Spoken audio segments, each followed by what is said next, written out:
In this video, you'll learn how to check the token network in Phantom Wallet. By following these steps, you will easily identify the network associated with any token in your wallet. To begin, open the Phantom Wallet application on your device. This application can be found on your desktop or mobile device, depending on where you have installed it. Ensure that you're logged into your wallet to access your tokens. Once the wallet interface is open, navigate to the section that displays your tokens.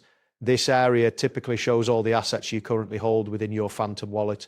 Look for the token whose network you wish to check. Next, click on the specific token you're interested in. This action will open a detailed view of that token. In this view, you will see various information related to the token, including its balance and transaction history. After selecting the token, look directly under the token name. This area will contain additional details, including the network label. The network label indicates which blockchain the token is associated with. For example, you might see labels such as Solana, Ethereum, Bitcoin, or Base.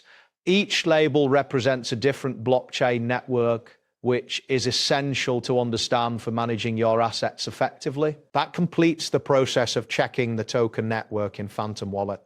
Thanks for watching and see you in the next one.